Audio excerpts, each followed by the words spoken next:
근본적으로 경제 성장과 금리는 물론 다른 요인이 있어서 꼭 그렇게 비례가 안 될 수도 있지만 성장률과 금리는 비례한다라고 생각을 합니다. 그리고 여러분도 아시다시피 전 세계 경제 성장률이 과거처럼 고성장은 이제 당분간은 힘들고 저성장 기조가 지속되리라고 많은 경제 전문가들이 예상을 하고 있습니다. 그렇다면 금리도 우리가 정말로 경험해 보지 못했던 그런 저금리, 더 나아가서 초저금리 시대가 도래를 했다고 생각합니다. 그에 따른 국민들의 혼란도 있을 수 있고요. 그에 따른 여러 가지 재테크나 자산 운용에 있어서 많은 혼란과 어려움이 우리 국민들에게 놓여져 있다고 생각합니다. 제가 이 말씀을 드리는 것은 이런 해외 금리와 연계된 파생 결합 상품으로 인해서 많은 혼란을 겪고 있는데 이 문제가 앞으로 계속적으로 지속적으로 전개될 가능성이 저는 크다고 보고 있는 사람입니다. 왜냐 그러면 초저금리 시대에 국민들이 원하는 금리 수준과의 갭을 메꾸기 위해서 국민들도 노력할 거고 그거에 부응하기 위해서 금융기관들도 그런 상품들을 출시할 거라고 생각을 하고 있습니다. 그런데 문제는 그것이 정말 금융기관들의 노력에 의해서 수익을 창출해내는 그런 상품들만 출시가 되면 좋은데 금융투자자들의 리스크를 담보로 한 리스크를 담보로 한 수익을 창조하는 상품이 더 많이 나올 수도 있기 때문입니다. 물론 위험이 없는 수익은 있을 수는 없겠죠. 당연히 수익에는 위험이 따르는데 그 위험과 수익의 비례라든지 위험과 수익의 균형이라든지 이런 면에서 많은 혼란 내지는 어려움이 우리 속에 앞으로 국민들에게 놓여지리라고 봅니다. 그러한 부분들을 우리가 국회에서 또는 금융당국에서 얼마나 금융 투자자 입장에서 금융 소비자 입장에서 제대로 그림을 잘 그려주느냐 이것이 우리가 해야 될 역할이라고 생각을 하고 있습니다.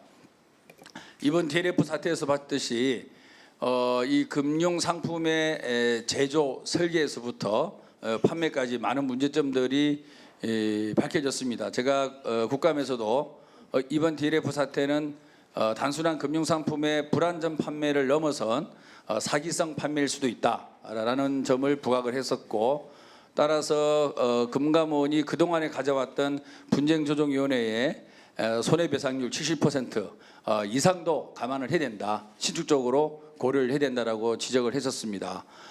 왜냐 그러면은 불안전 판매라는 것은 상품은 아주 그럴싸하고 누구나에게 설명이 되는 상품인데 설명 과정에서 고의성이 없는 실수로 인한 설명 부족으로 불안전 판매를 해석할 수 있습니다. 그러나 최근에 판매된 DLF 관련된 상품들을 보면은 공모 상품임에도 분명한데 3호로 쪼개기를 했다든지 그 다음에 환매 수수료가 무려 6 내지 8%라든지 무위험으로 얻어가는 금융기관의 수수료는 4 내지 5%인데 약정 수익률은 투자자들이 얻는 약정 수익률은 3 내지 4%라든지 이런 걸 봤을 때에 과연 이것이 합리적인 제조 과정과 설계 과정을 거쳤느냐 이런 부분에 대해서 의문을 갖지 않을 수가 없고요.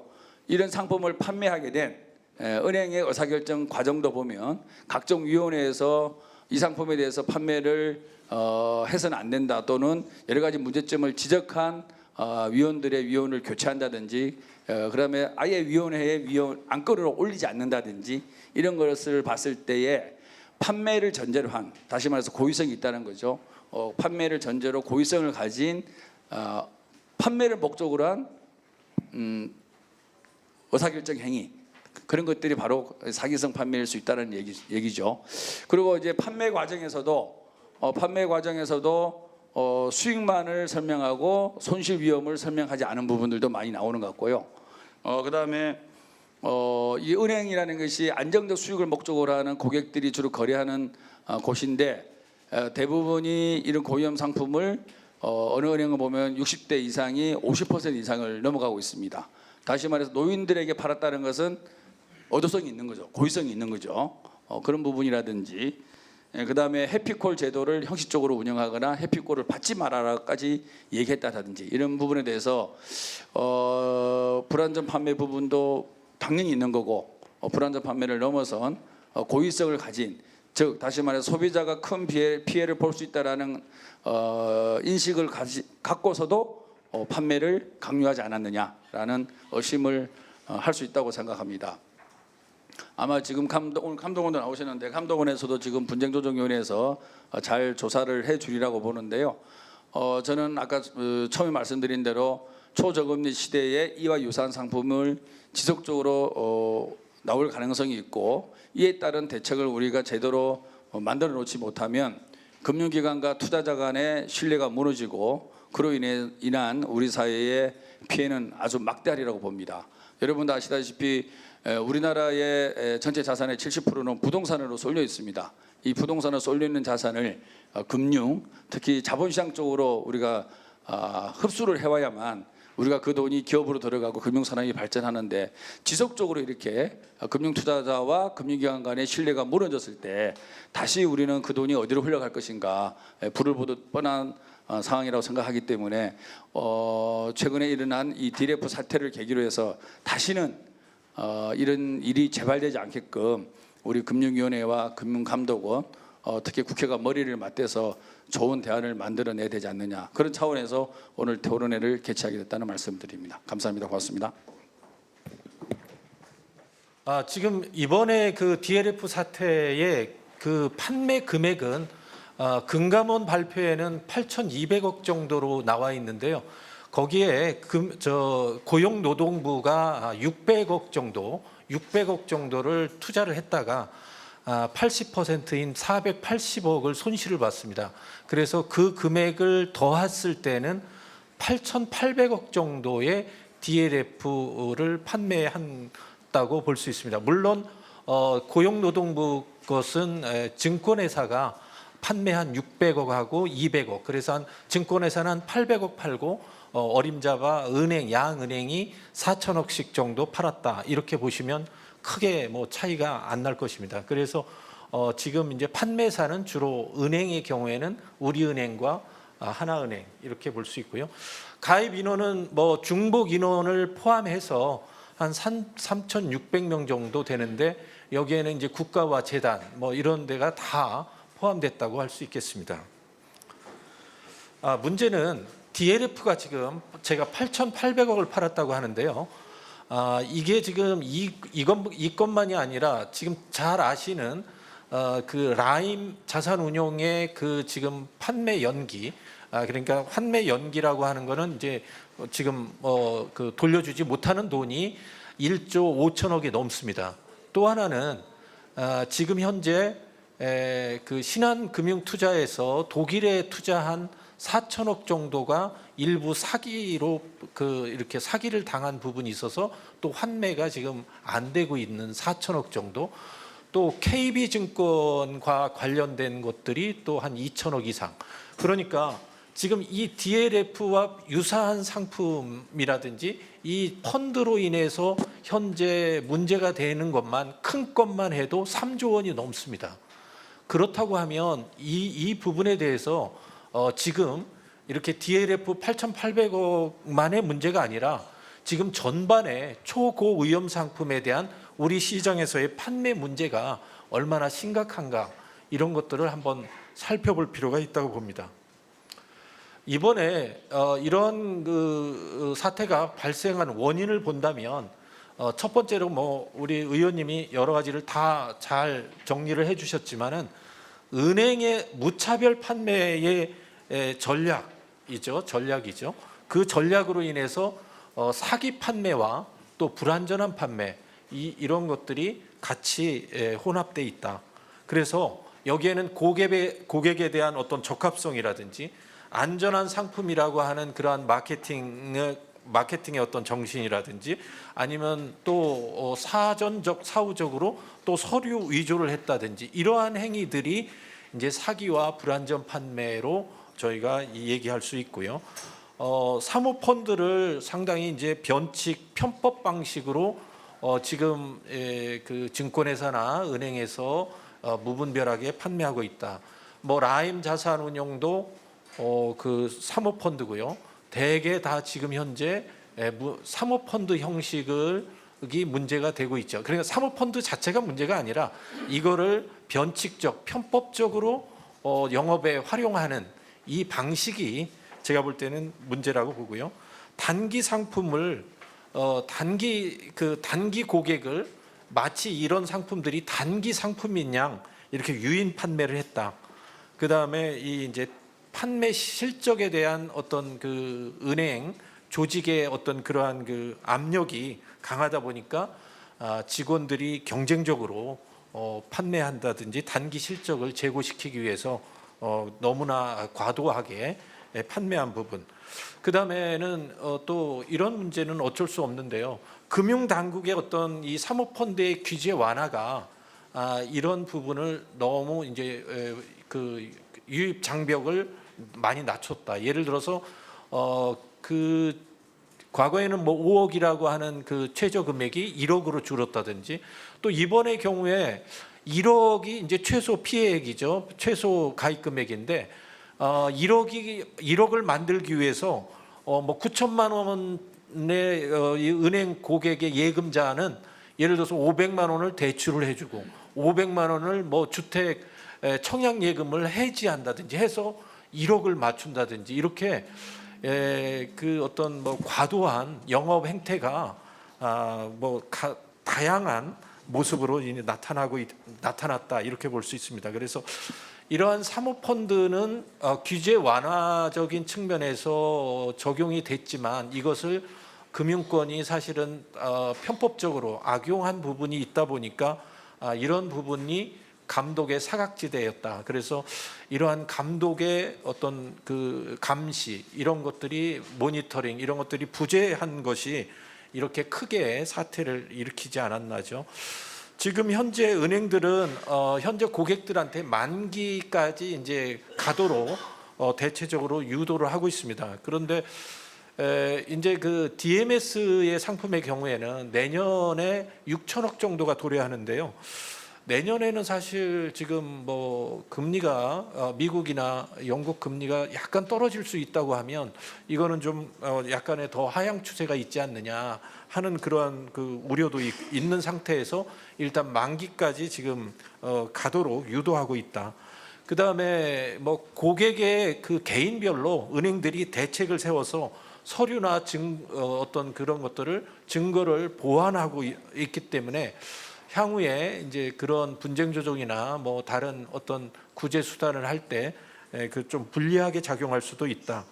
그 다음에 이제 사기 판매에 대해서는 의원님도 제기를 하셨긴 하지만 사기 판매에 대해서 우리 당국이 아직까지는 그 부분에 적극적인 어떤 조치나 이런 부분의 조사가 과연 얼마나 이루어지느냐 이런 부분들 제가 남부지검에 이 고소 고발한 건으로 조사를 받았지만 고발인 조사를 받았지만 거기서도 이 사기에 대해서 굉장히 관심이 많은 거고 많은 질문을 제가 받았는데요. 이 사기 부분이 이번 사태의 하나의 큰 그 규명의 열쇠가 되고 피해의 기준에 어떤 그런 그 기준 금액에 상당히 영향을 미칠 것이다 이렇게 좀 보고 있습니다. 지금 제가 이 사태 처음에 사기라고 한 이유 중에 하나가 뭐냐면 자본시장법에서는 우리가 이 금융사가 상품을 권유할 때는 투자 성향에 의해서 먼저 분석을 한 다음에 그 사람이 이번에 상품의 초고위험 상품의 6등급에 해당하는 그러한 상품의 투자자이냐 하는 공격형 투자자임을 확인해야 됩니다. 그래서 그분의 경우 뭐 경험이라든지 지식이라든지 나이라든지 자금 용도라든지 뭐 또 그 사람의 어떤 여지껏 어떤 금융의 어떤 가입의 행태라든지 이런 것들 그다음에 뭐 재산의 어떤 배분 정도 포트폴리오 측면에서의 그런 그 배분이라든지 이런 것들을 고려해서 이 상품을 권유해야죠. 그다음에 그걸 확인해야 되는데 그걸 확인한 상태에서 이 상품을 제대로 설명을 하고 서류를 진구해야 하면서 상품을 가입시켜야 하는 것이 현재 자본시장법에 나오는 적절한 판매 절차라고 할 수 있습니다. 그런데 이번의 경우에는 이 판매 고객의 타겟을 먼저 설정을 한 거죠. 그분이 노인이든 뭐 주부든 뭐 사업자든 또 그분이 일시적인 뭐 3개월 자금이든 이런 것들은 구분하지 않고 어떤 이 판매 고객을 먼저 타겟을 선정한 다음에 그 사람들을 공격형 투자자 6등급에 해당되는 사람으로 뭐 서류를 만든다든지 그렇게 작성을 유도하면서 그 문서를 어떤 뭐 허위로 혹은 자신들이 조작을 사후에 그런 식으로 사전 사후에 해면서 이게 바로 안전한 상품이다. 뭐 이렇게 국채니까 안전하다. 뭐 이런 식의 설명. 그다음에 3개월의 그 자금도 3개월 내에 충분히 리턴 받을 수 있다.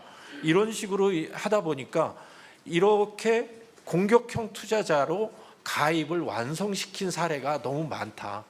이런 거를 또 너무 쉽게 우리 금융사에서 생각을 했다는 점에서 우려를 하지 않을 수 없는데요. 뭐 손실 배율에 대해서는 뭐 기간이 짧아질수록 이렇게 계속 이렇게 설계를 했다는 거는 여러분들이 잘 아시겠지만 이렇게 손실 비율을 200배에서부터 330, 300까지 이렇게 기간을 줄여가면서 해왔다는 거. 그다음에 이제 문제는 이번에도 이런 부분들이 제대로 규명이 되고 대책이 세워져야 된다고 봅니다. 사후에 서류를 이렇게 위조에 가깝게 보완을 한다든지 뭐 자료를 삭제한다든지 또 자료를 제공을 거부한다든지 뭐 책임을 계속 부인만 일관한다든지 이런 부분에 대해서는 이번에 어떤 대책 부분에서 많이 이제 어떤 대책이 좀 세워져야 된다고 보고요. 이 고객의 경우에는 이제 정기예금을 가입하러 갔는데 63세 가정주부인데 독일 채권 안전한 상품이다라고 해서 긴가민가해서 가입을 했는데 해피콜 전화가 왔습니다. 그래서 나는 그런 설명을 들은 바가 없다. 분명히 얘기했는데 4월 26일 날 분명히 해피콜 전화를 받고 했죠. 그래서 가입 잘못된 의사를 전달했는데 5월 7일 날은 또 2차 해피콜 전화가 와서 지점에서 전화가 없었느냐, 지점에서 무슨 말을 안 했느냐 하면서 해피콜에서 또 두 번째 그 전화가 와서 없다 그러니까 그냥 끊은 거죠. 그냥 끊었고 가서 지점에 항의하니까 이게 해약은 불가하니까 충분히 기대할 수 있다. 믿고 기다려달라. 이렇게 해서 했다가 이 문제가 된 걸 알고 8월 6일 날 해지를 요구했더니 또 해지가 안 된다. 뭐 이렇게 하다가 지금 이제 소송까지 가게 된 경우인데요. 이런 경우 케이스가 너무 많다는 거죠, 사실 문제는. 그러니까 아까 의원님의 말씀 중에도 해피콜 제도가 아무 무의미했다 하는 거죠. 문제는 그 보험사의 해피콜은 해피콜을 이게 이런 식으로 됐다 그러면 상품 가입이 원천 무효가 돼서 거기서 해지가 됩니다, 사실은. 근데 은행은 이게 장식적으로 놔둬 가지고 이게 뭐 해피콜하고 관계없이 가입이 되는 거죠. 그러니까 이런 대책도 사전에 상당히 미흡했다라고 할 수 있겠습니다. 전혀 이 시스템이 작동을 하지 않아요. 은행 내에서도. 은행장조차도 이 말을 듣지를 않습니다.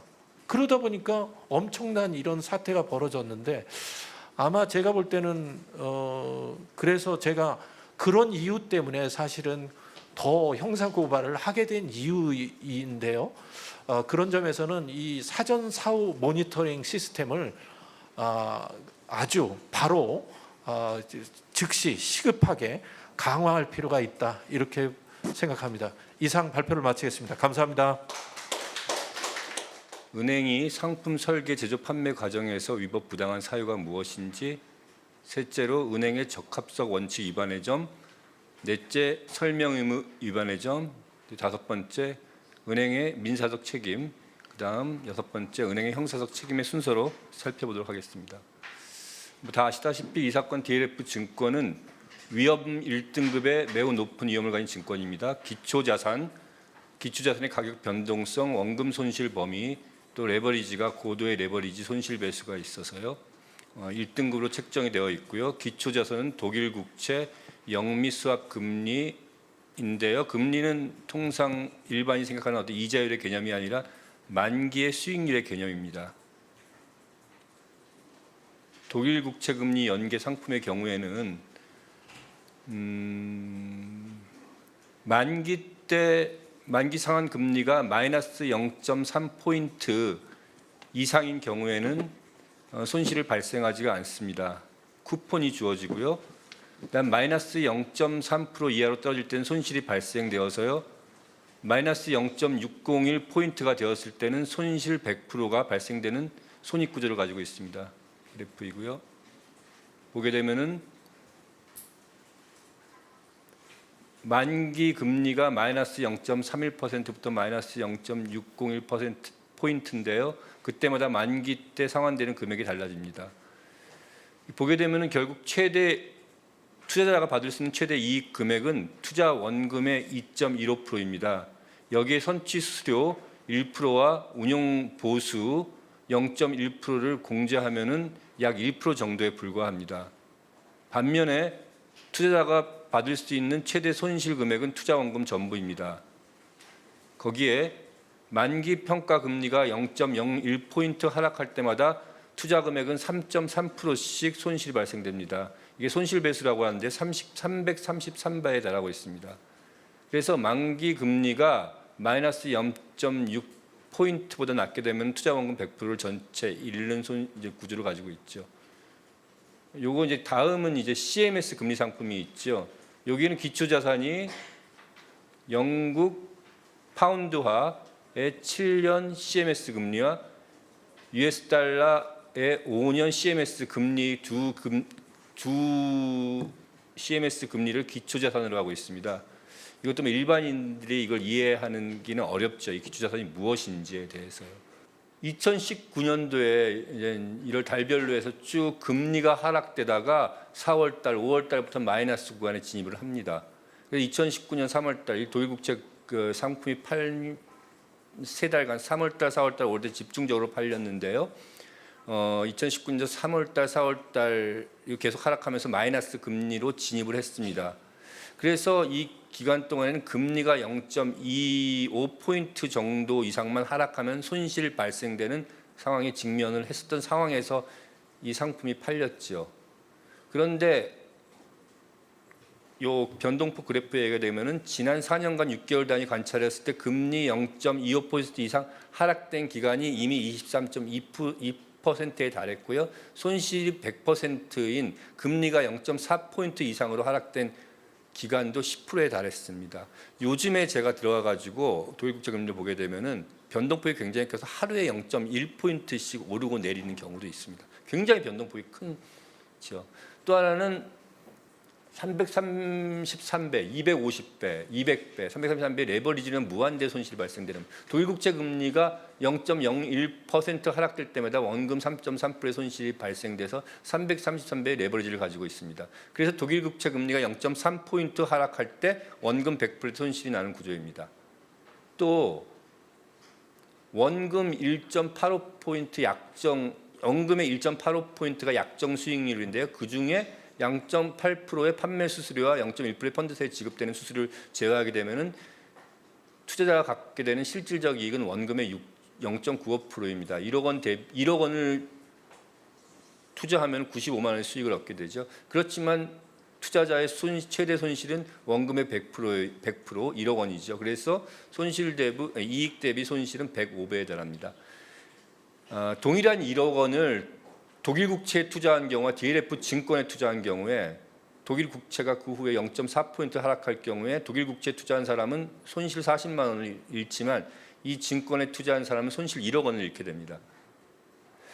이러한 증권은 이제 구조화 상품이라고 해서요. 그 내재 위험이 거래 상대 신용 위험도 있고요. 아까 말씀드린 여러 가지 위험 외에도 평가 위험, 또 여러 가지 환매에 따른 유동성 위험, 또 환매 수수료 위험, 환매 가격의 위험, 또 환매 연계 위험 등이 있습니다. 그래서 이런 여러 가지 때문에 은행에서도 이 펀드를 최고 1등급 매우 빨간 부분 높은 1등급 상품으로 책정이 되어 있습니다. 장외 파생 상품에 같은 경우에는 뭐 레인지 포워드, 인핸스 포워드 아주 고도의 위험한 상품에 비견되는 그런 아주 위험이 높은 위험도 1등급의 상품입니다. 이런 부분들은 은행 예규에 따르면은 뭐 과거 가격의 변동성, 원금 손실 가능 범위, 기초산의 범위 뭐 여러 가지 정도에 따라 가지고 1등급으로 구분하게 되어 있죠. 넘어가고요. 이제 두 번째로 이거 이제 금감원 조사 10월 1일 조사에서 발표되었던 내용인데요. 그걸 중심으로 해가지고 은행의 상품 설계 제조 판매 과정에서 위법 부당한 부분들을 살펴보겠습니다. 왼쪽에 세 박스가 외국계 IB 또 IB의 국내 지점, 국내 증권사가 여기에 이제 있고요. 그다음 이제 자산운용사 은행이 순차적으로 연관되어 있습니다. 보면은 처음에 이제 외국계 IB가 국내 증권사의 DLS를 제안하면은 은행에서 증권사에게 수익률 만기 등의 상품 구조를 제시했습니다. 그래서 상품 구조가 확정이 되게 되면 증권사는 외국계 IB와 IB 은행과 발행 조건을 확정한 뒤에 해지 계약을 체결하였습니다. 다음으로 이제 은행은 자산운용사를 지정합니다. 자산운용사를 지정해서 증권사에게 통보하는데요. 이후에 증권사는 은행 및 자산운용사에게 DLS 세부 내용을 통보해 줍니다. 그리고 은행의 제안에 따라서 펀드를 설립하고 펀드를 만드는데요. 은행의 제안에 따라서 자산운용사는 은행에 상품 제안사 펀드 계약서를 통보합니다. 이러한 절차를 반복해서 한 220개의 펀드, 시리즈 펀드가 계속 설계되고 제조되어 판매되었는데요. 은행은 이러한 해당 펀드들을 투자자를 대상으로서 판매하였습니다. 그래서 결국 이제 민사적인 책임으로는 은행이 판매회사로서 당연히 책임을 져야 되고 여기에 가담한 담당 직원들은 불법 회계 책임을 지도록 져야 될 것입니다. 이것은 이제 은행의 어떤 사기적 거래 또는 그 고객의 어떤 중요 부분에 당연히 착오가 있었겠죠. 이것은 독일 국채에 투자하는 것이다 또는 안정상품이라고 착오를 했었죠. 그에 따른 것은 이제 민법상의 계약 취소가 가능하고요. 그에 따라서 계약 취소는 부당이득 반환 의무에 따라 원금 전액이 반환될 의무가 있고요.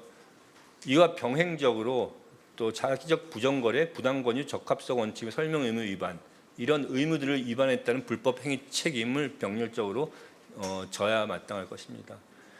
여러 가지 과실상계 부분, 이제 은행의 배상 비율이 뭐 이제 과거 50% 70% 나오는데요. 이게 이제 배상 책임의 과실상계가 과연 허용되는 것이 정말 정당한 것인지에 대해서는 이제 논의가 많이 되고 있습니다. 이게 어떤 사고적인 불법 행위가 아니라 거래적인 불법 행위지 않겠습니까? 은행의 어떤 유인에 따라서 권유에 따라서 이 상품을 산 거예요. 은행의 권유가 없었다면 이 상품을 사지 않았겠죠. 그런데 은행의 적합성 원칙이나 설명 의무를 위반하고 부당거래 등 굉장한 위법성이 큰데 투자자한테 자기 책임의 원칙에 따른 투자자의 과실을 주장할 위치에 있는가 신의식상 여러 가지 정의의 관념상 도저히 그걸 주장할 위치는 아니라고 저는 판단이 됩니다.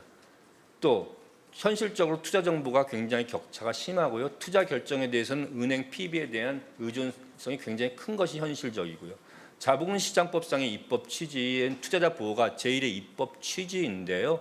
그 자본시장법의 투자자 보호의 입법 취지를 볼 때 또 무엇보다도 사기적인 부정거래를 한 은행의 어떤 재산적 이익을 영득을 불어야 된다는 어떤 공평의 관념에서는 과실상계가 여기서는 허용돼서는 안 되지 않겠느냐라는 것이 제 판단입니다.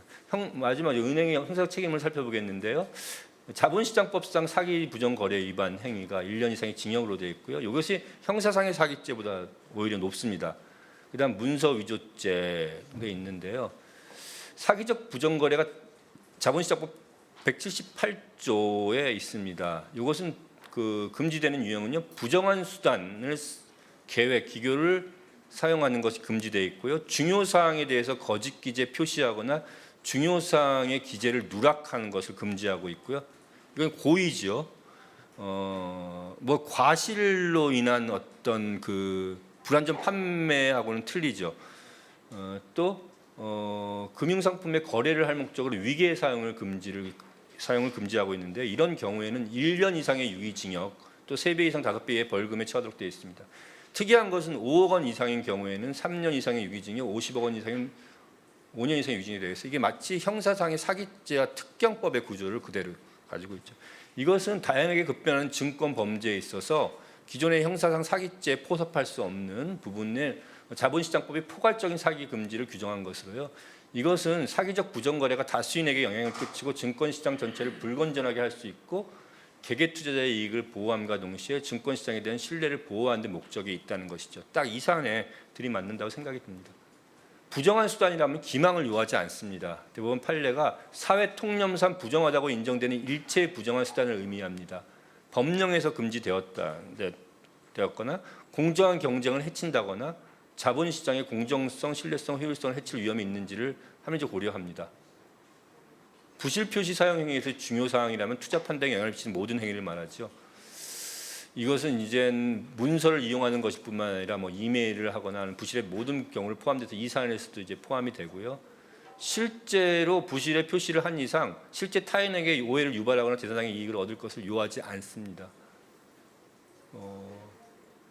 여기서 또 마지막으로 위계란 일정한 행위를 유인할 목적으로 판매를 권유할 목적으로 여러 가지 부정한 수단이나 계획, 기교 등을 말하는 것들이죠. 그래서 여러 가지 이제 나타난 여러 가지 사실관계와 여러 가지 법리를 볼 때 이번 사건에서는 은행이 어떤 민사상의 책임은 물론 형사상의 책임도 부담해야 되는 것이 당연하다는 것이 제 발제자의 개인적인 소견입니다. 감사합니다. 시간 관계상 뭐 전부 자세히 할 수는 없을 것 같고 중요한 사항에 대해서 말씀을 시간 내에 해주시고 자세한 사항들은 자료를 참고하면 좋지 않을까 생각이 됩니다. 자, 그러면 우리 윤민석 박사님부터 먼저 부탁드리겠습니다. 투자 성향 분석이 제대로 이루어졌느냐, 그리고 두 번째는 분쟁 해결 절차 부분에 관해서 설명 간단하게 토론을 하도록 하겠습니다. 우선 첫 번째로 투자 성향 분석서 같은 경우는 어떻게 보면은 앞서 변호사님께서 발표하신 바와 같이 우리나라 자본시장법은 다양한 판매 절차에 대해서 규제를 두고 있습니다. 하지만 그것으로도 거르지 못할 때 가장 중요한 사항은 무엇이냐면 투자자의 투자 성향을 분석해서 투자 성향에 맞게끔 제대로 된 그에 맞는 투자 상품만 권유하도록 되어 있다는 것입니다. 즉 위험한 안정적인 투자자에게는 안전한 상품만을 판매해야 된다는 것입니다. 하지만 아까도 보셨듯이 투자 성향 분석서가 단순히 종이 한 장으로만 이루어져 있습니다. 어떻게 보면은 더 위험한 상품을 판매하는 펀드나 그런 거 구매할 때는 단 한 종이 한 장으로 이루어지고 대출을 제가 돈 쓰고자 하는 대출 같은 경우는 여신 심사라는 까다로운 절차를 거치게 됩니다. 왜 두 개의 차이가 있냐면 이런 펀드나 DLS 파생 상품 같은 경우는 은행이나 이런 증권사 같은 판매처가 자기 책임이 아니라는 겁니다. 결국 책임은 자기는 판매하고 말기 때문에 보다 많은 사람에게 판매하기 위해서 투자 영향 분석서를 단순화시키는 것이 오히려 좋다는 겁니다. 그렇다면 이제 적합한 투자자를 더 고르게끔 제대로 된 거름망의 역할을 할 수 있게끔 투자 영향 분석서를 좀 더 고도화해야 될 필요가 있지 않은가라고 생각을 합니다. 최근에 여신 심사 같은 경우는 설문조사라든지 아니면 인터넷으로 다양한 형태의 여신 심사가 이루어지고 있는데 투자 영향 분석서만 오직 하나만으로 A4 용지 하나만으로 끝나고 있습니다. 오히려 만약에 투자 영향 분석서를 하더라도 은행이나 금융회사들이 고객의 동의를 받아서 과거의 금융거래 이력을 딱 한 번만 검색을 해보더라도 정보동의 검색을 해보더라도 이 사람이 안정적인 금융 상품만 하고 있었는데 갑자기 초고위험 상품만 한다? 그러면 바로 이상한 거래거든요. 그런 걸 좀 탐지해낼 수 있는 시스템도 구축할 수 있음에도 불구하고 구축하지 않은 것은 이런 금융회사들이 열심히 이렇게 판매에만 집중하지 않았나라는 생각을 하게 됩니다. 그래서 좀 더 대상 투자자에 대한 적합성 판단을 좀 더 정교화해야 되지 않을까라는 생각이 듭니다. 그리고 분쟁과 관련해서 분쟁을 해결하는 방법에는 분쟁 조정이나 아니면은 조정 및 중재나 아니면 소송이 있습니다. 아까 조남희 원장님께서 말씀을 하셨지만 간단히 설명을 해주셨지만 사실 금융 사건에서 분쟁을 소송으로 해결하는 것은 상당히 어려운 일입니다. 왜냐하면 소송을 가게 되면 소비자가 금융회사의 과실이라든지 고의 등을 직접적으로 입증을 해야 됩니다. 그렇게 하기 위해서는 소비자는 결국 어디에 의존하게 되냐면 금융감독원과 같은 감독 기능이 있는 곳에 감독에 대한 결과 발표라든지 아니면 또 그것이 형사소송으로 이루어지게 된다면 형사소송 결과에 따라서 또 민사소송을 기다리게 되는 경우가 있습니다. 과거 2011년에 그 옵션 쇼크 사태 때도 있었는데 그때 났던 사건들도 결국 형사 소송이 끝날 때까지 기다리다가 민사소송에서의 그 소멸시효가 완성되거나 하는 그런 문제 등이 있었는데 이런 입증 체계 문제 때문에 사실상 소송으로 바로 진행하기에는 상당히 무리가 있습니다. 그렇다면 어떻게 해야 되느냐? 제가 있는 소비자원이나 아니면 금융감독원에 분쟁 조정이라는 제도가 있는데 분쟁 조정을 들어가게 되면 그 해당 기관이 사건에 대해서 여러 가지 조사를 하게 된다. 조사할 권한도 있고요. 자료 제출을 요청받을 권한도 있습니다. 그렇기 때문에 그런 조사나 자료 요청을 통해서 그 사실관계를 보다 파악할 수가 있습니다. 그렇다면 소비자는 그걸 어떤 방도로 활용할 수가 있느냐?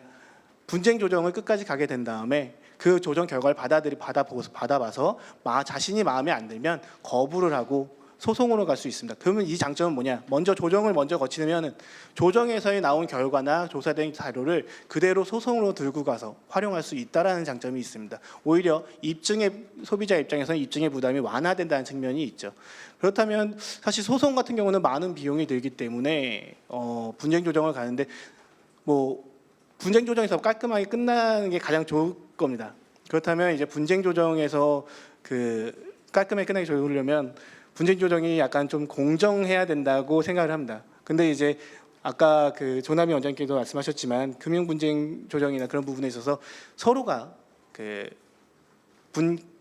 분조위에 대한 약간 불신이 좀 있는 것 같습니다. 왜냐하면 제가 여지껏 봤던 공개된 금융감독원의 분쟁 조정 사례를 보게 되면 투자자들이 좀 위험 상품에 투자했다는 이력이 있는 경우에는 과실상계를 상당히 많이 해주는 측면이 있습니다. 그렇게 실제 그 분쟁 조정 과정에서 어떤 구체적 사례가 있었는지는 제가 알 수 있는 방법은 없지만 계속해서 그렇게 약간 투자자에게 불리한 형태라든지 아니면 투자자의 투자 이력만으로 무조건 과실이 있다, 자기 책임 원칙을 위반했다라는 자기 책임 원칙에 따라서 책임을 부담해야 된다는 것만 강조하는 것은 적합하지 않다라고 생각을 하기 때문에 좀 더 실체적인 진실에 가깝게 좀 분쟁 조정이 이루어져야 된다고 생각을 하고요.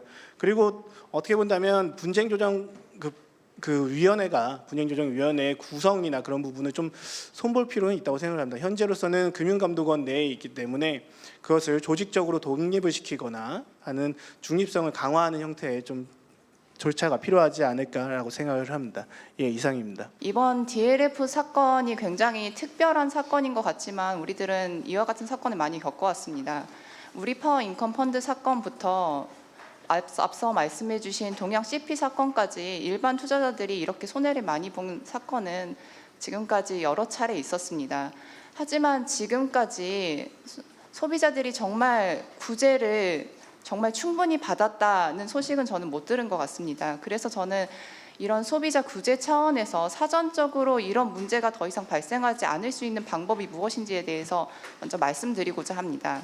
사후적인 방법으로는 앞서 변호사님께서 지적을 해주신 것처럼 민사상, 형사상 그런 소송이나 분쟁 조정을 통할 수 있을 것입니다. 일단은 소송을 통할 경우에는 말씀해 주신 것처럼 입증 책임의 문제도 있을 뿐더러 적어도 이런 금융 관련 소송은 제가 알기로는 짧게는 2년, 길게는 6년간의 기간이 걸리게 됩니다. 그 과정에서 일반 투자자, 잘 생각해 보시면 옆에 앉아 계시는 그런 일반 사람들의 삶은 피폐해져 가고 있습니다. 그렇기 때문에 사실관계 입증과 그런 어려움을 통해서 소송으로 가는 것보다는 금감원의 분쟁 조정이 어느 정도 좀 더 빠른 방법일 것 같고 좀 더 많은 비율의 손해배상 비율이 인정됨으로써 소비자 구제가 이루어지길 바랍니다. 다음으로는 사전적으로 성과 지표나 내부 통제 관련된 문제가 좀 개선되어야 된다고 생각을 합니다. 앞서 말씀드린 우리파워 인컴 펀드 사건이 이번 DLF 사건과 상당히 유사한데요. 일단은 고령 투자자 그리고 일반 투자자 이 상품이 어떤 상품인지 알았다면 절대 사지 않았을 투자자들이 이런 상품을 샀습니다. 그 상품 설계 자체부터 이런 투자자들을 타겟팅해서 상품이 설계되었고 그리고 판매 단계에서도 불안전 판매가 이루어졌던 것으로 알고 있습니다. 하지만 이런 상품 구조나 그런 내부 통제에 대해서는 많이 문제 제기가 되지 않았던 것으로 알고 있습니다. 법원에서 우리 파워 인컴 펀드 사건에서도 불안전 판매를 중심으로 심리가 이루어졌습니다. 우리 정책 당국도 손 놓고 있지는 않았던 것으로 저는 알고 있습니다. 투자 권유 준칙도 개정을 했고 그리고 금융감독원에서도 주기적으로 미스터리 쇼핑을 통해서 이런 문제가 더 이상 발생하지 않도록 노력을 많이 해왔습니다. 그럼에도 불구하고 이런 사건이 발생한 것입니다. 제가 첨부해드린 그러니까 토론문에 있는 표를 보시면 작년에도 파생결합증권에 관련해서 미스터리 쇼핑이 있었고 거기에서 보면 은행이나 증권사 모두 2016년도 이후에 도입이 되었던 고령자 보호 제도에 대해서는 상당히 낮은 점수를 기록했습니다. 이렇게 불안전 판매 요인은 항상 그 위험을 가지고 있었던 것입니다. 그렇다면 정말로 이런 사건이 발생했던 것은 제도가 없었던 것이 아니기 때문이라고 저는 생각을 합니다. 그 제도가 있음에도 불구하고 이러한 행위를 했던 것은 은행이 그만큼 수수료 수익을 높여야 되기 때문입니다. 은행이 수수료 수익을 높여야 되는 것은 그동안 이제 저금리 기조가 계속 지속되면서 예대 마진이 많이 떨어졌고 수수료 수익에 대해서 이런 직원들 영업 압박을 해서라도 수수료 수익을 높여야 되기 때문입니다. 그렇기 때문에 이러한 정책이 KPI에도 반영이 되었던 것으로 알고 있습니다. 아까 변호사님께서 보여주신 자료 화면에 보면 소비자 보호에 대한 지수가 심지어 마이너스를 기록하는 은행도 있었습니다. 그리고 그 다른 수수료 수익에 대한 점수 또한 다른 경쟁 은행보다 2배에서 크게는 7배까지 차이가 났습니다. 이러한 것은 KPI를 이렇게 만들어 놓으면 영업 직원들은 영업 압박을 받을 수밖에 없습니다. 그리고 심지어 내부 통제 시스템조차 무너져 있었던 것으로 볼 수 있습니다. 위원회가 신상품을 만들기 위해서는 당연히 위원회 심사를 거쳐야 될 텐데 이런 위원회 심사조차 제대로 이루어지지 않았고 DLF 목표만 판매 목표량만 계속 늘려왔습니다. 이러한 문제점을 보았을 때 은행 내부의 내부 통제 시스템이 개선되지 않고 그리고 KPI의 개선이 없다면 이런 문제는 계속적으로 발생할 것입니다. 앞서 의원님이 말씀하셨듯이 우리는 지금 저금리 기조 속에서 살고 있고 그리고 당분간 이런 기조는 지속될 것입니다. 그렇기 때문에 이런 금리 파생 상품은 많이 나올 것이고 이런 소비자 피해도 점차 증가할 가능성이 있습니다. 그렇기 때문에 저는 KPI 개선이 필요하다고 생각을 합니다. 그렇다면 어떤 방식으로 KPI를 개선해야 될까요? KPI 개선에 대해서 일단은 제가 최근에 본 자료에서 호주에서는 세주익 리뷰라는 것이 지금 시행을 하기 위해서 준비 중이고요. 2020년까지 모든 은행들이 이 세주익 리뷰를 적용하는 소비자 보호 정책을 만들어야 됩니다. 세주익 리뷰에서 가장 인상적인 부분을 보시면 제가 첨부해 놓았는데요. 일단은 고객 관련 성과 지표는 실질적인 고객 서비스 제공 여부를 토대로 운영 평가되어야 되고 직접적인 판매 실적이 그대로 성과급 지급 체계에 연동되어서는 안 된다고 되어 있습니다. 우리도 은행이 수수료 수익을 추구하는 것을 막을 수는 없을 것입니다. 그거는 영업의 자유이기 때문입니다. 하지만 영업의 자유를 추구함에 있어서 그 소비자의 신뢰가 바탕이 되어야 되고 그렇다면 어느 정도 제약이 필요할 것이고 이러한 외국 사례를 참고하여서 KPI의 개선이 필요하다고 생각합니다. 이상입니다. 사업자 책임은 우선 그 본 상품의 이상한 수익 구조라는 걸 여러분들 변호사님 발표자를 통해서 들으셨을 겁니다. 만기 평가 금리가 0.01% 하락 시 3.3%의 손실액이 증가한다는 거죠. 이런 상품이 있었습니까? 손실 배수가 333배. 그리고 투자 수익은 투자 원금이 1.4%인 반면 원금은 100% 손실인 경우 100%로 이제 손실이 나게 되었죠. 아주 이게 불균형인 상품 아닙니까?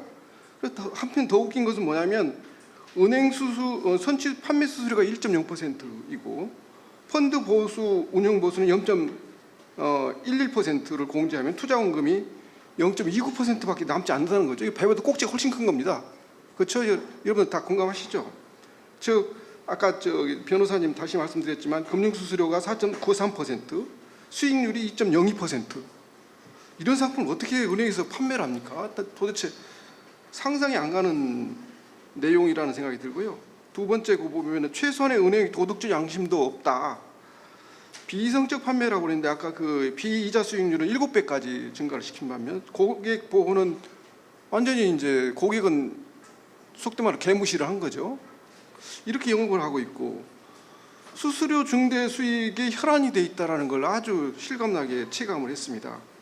그래서 최소한의 책임감도 없는 어떤 직업적 도덕이 붕괴됐다.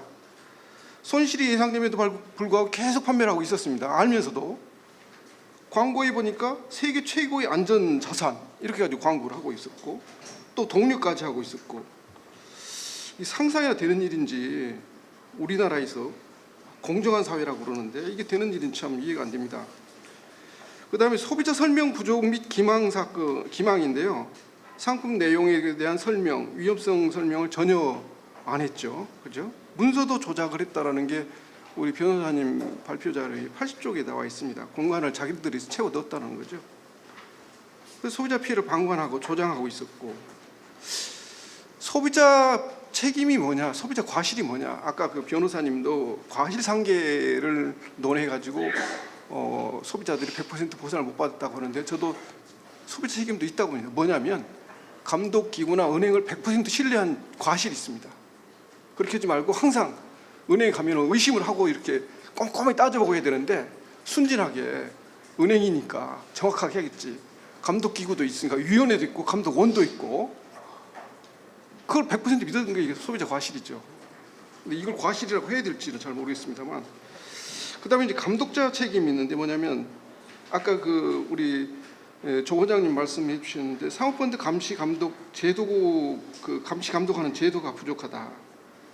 그리고 또 하나는 고위험 사모펀드 상품을 안정적인 투자 성향을 가진 일반 소비자들한테 팔도록 은행에서 팔도록 했다라는 게 저는 감독 기구의 책임이라고 봅니다. 그래서 사고 발생 후에 제가 이제 그 국정감사 봤습니다. 거기서도 그냥 이렇게 뭐랄까 임기응변으로 답변하기 급급하고 사고가 터진 다음에도 위원회하고 감독원하고 또 이 생각이 또 다릅니다. 소비자들은 오로지 창구에서 그 은행원들이 또 증권사 직원들이 하는 얘기만 믿고 가입을 하는데 이렇게 보상을 된다면 과연 금융분쟁조정위원회를 우리가 가서 믿고 의지할 수 있을지 다시 생각해 볼 필요가 있다. 그래서 제가 이 부분에 소결론을 말씀드리면 소송에 갔을 때는 시간과 비용이 엄청난 비용이 듭니다. 그래서 이 부분은 저 개인적으로는 국가에도 지금 피해를 봤다고 그래요. 국가나 법인 그러니까 조직이 좀 큰 데는 소송으로 가고 일반 소비자들은 차라리 한국 소비자원에 또 소비자 분쟁 조정을 합니다. 여기도 금융 분쟁 조정을 하고 있고요. 이들은 금융기관하고 관계도 없고 나름대로 전문가이면서 독립성을 가지고 있고 또 소비자가 억울한 내용을 호소를 할 수도 있습니다. 아까 그 윤 책임 연구원께서 얘기했듯이 나름대로 자료도 찾아주고 하니까 여기를 한번 도움을 청해 볼 것을 제가 개인적으로 공고를 드립니다. 세 번째, 금융 소비자 피해 예방 정책 제안입니다. 우리 그 지금 의원님이 아마 나가셨는데 아마 비서관님이나 보좌관님은 계시리라고 생각됩니다. 이번은 제가 국회에 드리는 말씀입니다. 금융회사의 고의 과실에 대해서 징벌적 배상 제도를 좀 도입을 해라라는 얘기입니다. 그래서 109쪽의 오른쪽 표에 보면 우리나라 징벌적 배상 제도가 쭉 이렇게 도입이 됐습니다. 이번 이 징벌배상 제도는 단순한 손해배상 차원이 아닌 원래의 배상액을 뛰어넘는 막대한 불이익을 가해자에게 배상케 하는 제도입니다. 그래서 우리 법하고는 좀 상치되지만 이것이 이제 어떤 정치적인 또 그 경제 민주화를 높이지 않은 어떤 정치적 요구에서 비롯됐다라고 이렇게 합니다. 그래서 이 징벌적 배상 제도를 도입을 하면 사실상 실효는 별로 없지만 예방 효과는 상당하다고 생각이 듭니다. 아까 우리 그 자본시장과 금융투자업법에 의해서 보면은 이익의 3에서 5배를 벌금을 부과하도록 되어 있거든요. 이건 벌금은 국가에서 가져가는 거지만 징벌적 배상 제도는 소비자한테 배상을 하는 겁니다. 상당히 큰 거죠.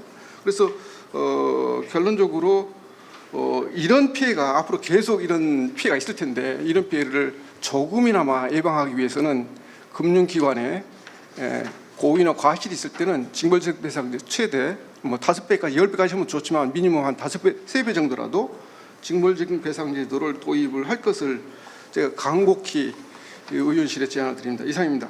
많은 투자자 여러분들이 손실을 보시는 것에 대해서 안타깝게 생각하고요. 그 앞서 토론자분들이 말씀하신 정책 제안들은 귀담아 듣고 저희들도 투자자 손해배상을 위해서 최선을 다하겠습니다. 그 첫 번째로 아까 제 토론 과정에서 나온 내용인데 그 KPI 문제를 말씀을 하셨는데요. 사실은 KPI는 은행의 경영 자율 사항이라서 저희들이 뭐 감독의 대상으로 보고 뭐 이렇게 지도하기는 상당히 어려운 부분입니다. 그리고 또 하나 오해하시는 게 그 소비자 보호 부분이 마이너스로 돼 있어서 이게 감점이 아니냐라고 오해를 하시는데 그건 아니고요. 그 마이너스로 돼 있다는 의미는 다른 항목에서 100점을 받고 100점을 배점을 하고 그리고 자기가 한 업무에 대해서 소비자한테 민원이 있다거나 피해 사실이 있으면 그 100점에서 마이너스를 하겠다. 그런 식으로 운영을 하고 있습니다. 다만 이제 좀 더 적극적으로 왜 그 100점 중에 플러스 항목으로 운영을 하지 않느냐에 대해서는 저희들이 좀 안타깝게 생각합니다만은 그렇게 좀 바로잡아 드리고요. 그리고 이제 그 투자자 피해 보상에 대해서 지금 상당히 관심이 많은 것 같습니다. 그래서 뭐 분쟁조정위원회가 언제 열리느냐, 배상 비율이 얼마나 되냐에 대해서 뭐 자연스럽게 관심이 많을 수밖에 없는데 그 배상 비율을 말씀드리기에 앞서서 그 토론자분들이 말씀하신 대로 분쟁조정위원회의 공정성이라든가 그다음에 뭐 조직 운영의 적정성 이런 거에 대해서는 제가 말씀드리기가 적정하지 않은 것 같습니다.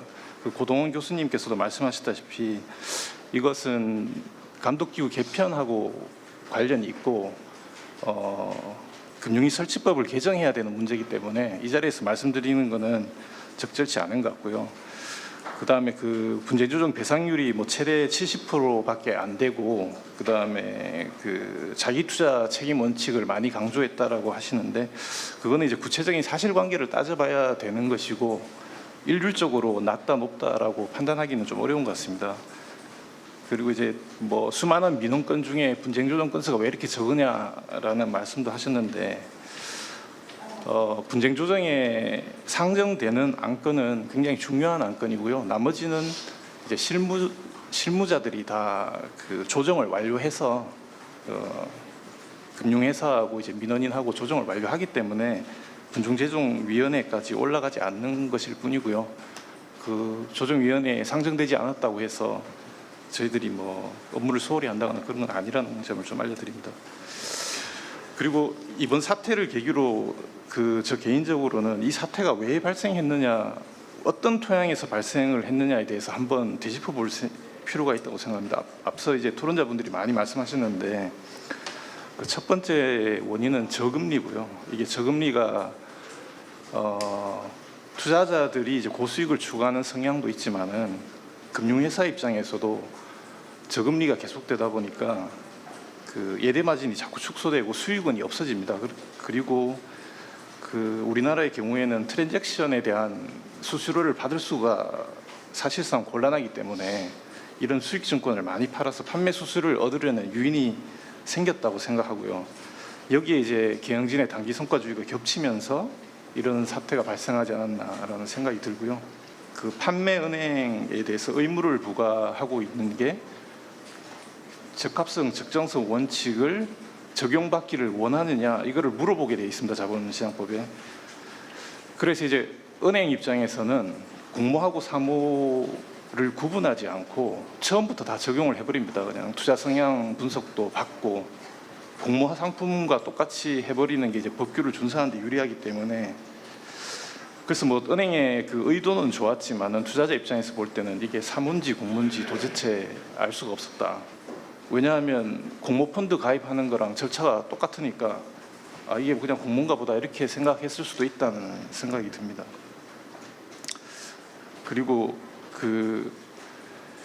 또 하나 짚고 넘어가야 될 게 뭐냐 하면 그 금융회사가 떠안게 된 위험, 저희들이 그 보도자료를 통해서 충분히 설명드렸습니다만 금융회사가 떠안게 된 위험은 백투백을 통해서 완전 해치된 상태이었기 때문에 모든 손실 위험은 이제 고객이 떠안게 됐는데 그 고객이 떠안게 된 위험 대비 얼마나 받아야 되는가라는 그 수익 대비 손실에 대해서 금융회사의 전혀 관심 사항이 아니었다는 거죠. 왜냐하면 고객이 손실 나든 말든 자기네들은 수수료를 받고 자기네들이 진 위험은 모두 다 해지가 돼 있기 때문에 그곳에 이제 관심을 기울이지 못했다는 점. 그래서 그리고 뭐 OEM 문제라든가 뭐 그다음에 그 시리즈 펀드라든가 뭐 그런 다양한 이슈들이 이번 사태를 통해서 다 노출이 됐다고 생각합니다. 그래서 이런 문제들을 지금 뭐 금융위 금감원 합동으로 제도 개선을 하고 있고요. 그리고 지난주에 이제 검사 결과가 마무리돼서 신속하게 검사 결과 나온 대로 조치를 하고 그리고 분쟁 조정도 검사 도중에 이제 수집한 입증 자료를 통해서 신속히 뭐 진행할 예정입니다. 그래서 그 투자자 여러분들은 뭐 소송으로 갈 것이냐 분쟁 조정으로 갈 것이냐 그거에 대해서 뭐 제가 이렇게 선택해라 말할 사안은 아닌 것 같고요. 뭐 분쟁 조정을 택하시더라도 저희들이 최대한 구제하고자 노력하고 있다 이 말씀을 드립니다. 예, 감사합니다.